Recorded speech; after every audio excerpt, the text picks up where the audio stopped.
यार, तो मेरा प्रश्न यह है कि आप बुद्धि के बारे में क्या जानते हैं? कोई एक विशेषता?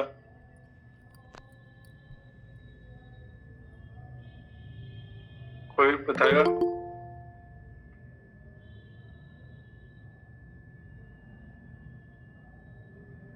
जी बताइए। पांडे जी। सीखने और किसी कार्य को करने की क्षमता को बुद्धि कहते हैं। जी। अच्छा, और कोई?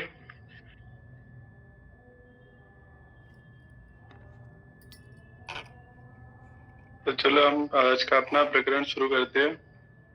मैं स्क्रीन शेयर कर रहा हूँ।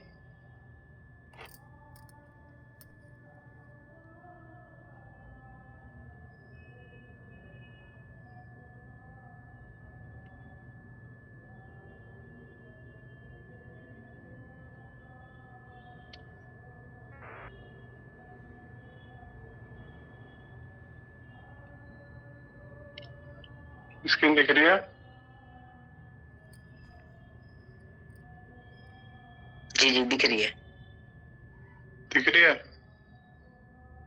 जी जी। तो हमारा विषय है बुद्धि सिद्धांत।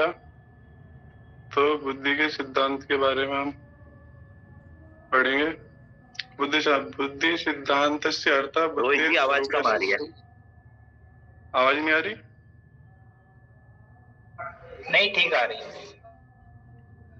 बुद्धि सिद्धांत से अर्थ बुद्धे स्वरूपस्य संरचनायाः व्यवस्थित व्याख्यान। बुद्धे स्वरूपम संरचना च ज्ञातुं मनोवैज्ञानिका अनेके विश्लेषणात्मक अध्ययना कृतवन्तः। एतादृशानाम् अध्ययनानां मुख्यम् उद्देश्यं बुद्धिस्य तत्त्वानि वा कारकं ज्ञातुमासीत्, येन बुद्धेः जटिल प्रक्रिया उत्तमरीत्या अवगन्तुं शक्यते। समझ में आ रहा है?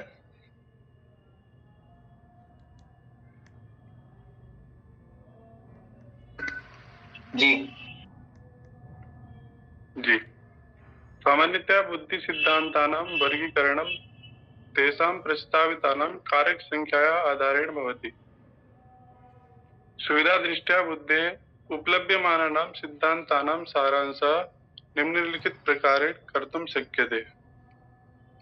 तो पहला है एक कारक सिद्धांत। बुद्धि का एक कारक सिद्धांत सबसे प्राचीन सिद्धांत है। यह सिद्धांत बुद्धि मापन हेतु परीक्षण निर्माण के प्रथम 35 वर्षों से अत्यधिक प्रचलित रहा था। इस सिद्धांत के अनुसार बुद्धि एक अविभाज्य इकाई है, इसके द्वारा समस्त मानसिक क्रियाएं नियंत्रित होती है। बिने, टर्मैन तथा स्टर्न जैसे महावैज्ञानिकों ने इस सिद्धांत को अस्वीकार कर दिया। और दूसरा है द्विकारक सिद्धांत। द्विकारक सिद्धांत का प्रतिपादन अंग्रेज मनोवैज्ञानिक स्पीयरमैन ने 1904 में किया था। स्पीयरमैन ने कहा कि बुद्धि को दो कारकों से मिलकर बनी है। पहला सामान्य योग्यता कारक, दूसरा विशिष्ट योग्यता कारक। इन्होंने सामान्य योग्यता कारक को जी फैक्टर, जी कारक का, तो कहा कि यह जन्मजात योग्यता है। और दूसरा है विशिष्ट क्षमता कारक, इसको इन्होंने कहा एस फैक्टरी। यह जी कारक के विपरीत है, ये विशिष्ट क्षमताओं में। अब तीसरा है बहुकारक सिद्धांत। थॉर्नडाइक ने बुद्धि के बहुकारक सिद्धांत का प्रतिपादन किया। इनके अनुसार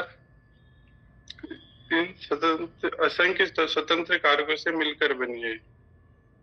इन स्वतंत्र कारकों में से प्रत्येक कारक किसी विशिष्ट मानसिक योग्यताओं का आंशिक प्रतिनिधित्व करता है। थॉर्नडाइक का यह सिद्धांत वास्तव में बुद्धि का आणविक सिद्धांत प्रतीत होता है। थॉर्नडाइक ने यह भी स्वीकार किया कि कुछ मानसिक क्रियाओं में काफी तत्व उभयनिष्ठ रहते हैं, जिसके कारण इस प्रकार की मानसिक क्रियाओं को किसी वर्ग में रखकर विशिष्ट नाम देना व्यावहारिक दृष्टि से लाभप्रद हो सकता है। चौथा है समूह कारक सिद्धांत।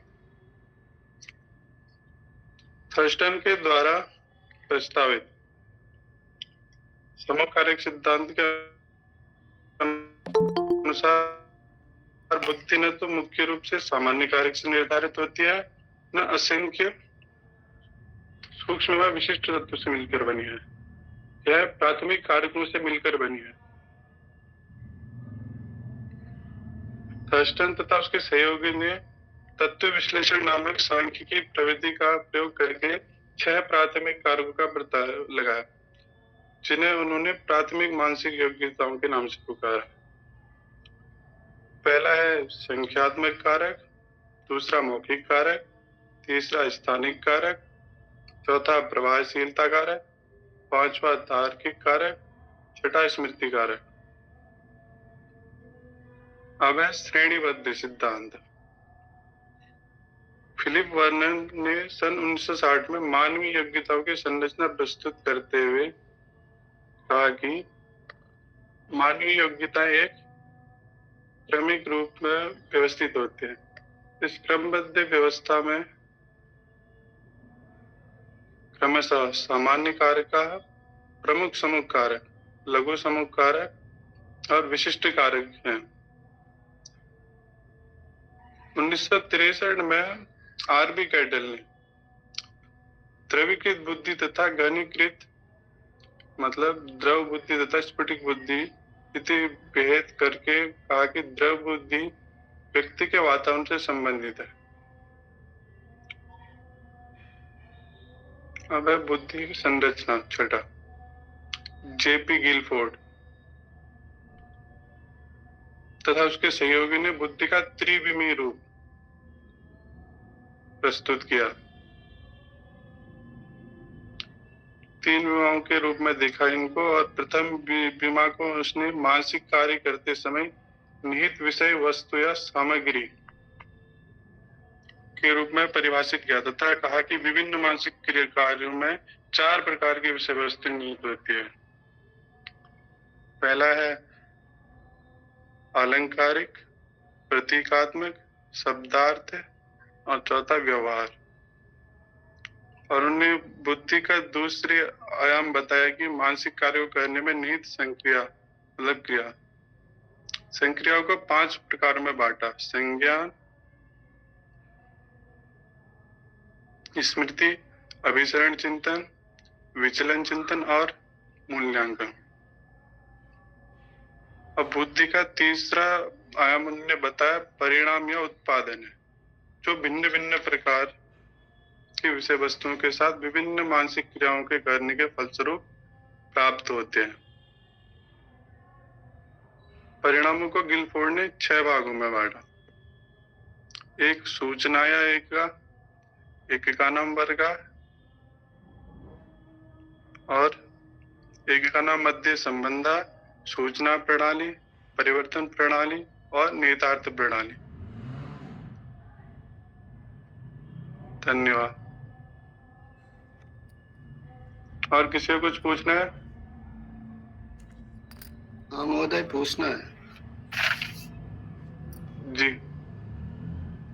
गिलफोर्ड ने बुद्धि के कितने कारकों को बताया, उनकी संख्या कितनी बताई?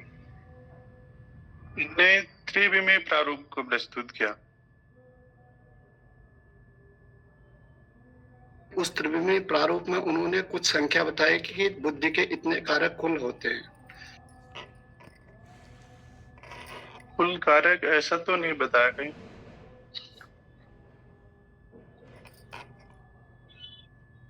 निकायों में अलग अलग वो बताया कि इनके अंदर अलग अलग वो है करके थोड़े, किसी में 4, किसी में 5, किसी में 6।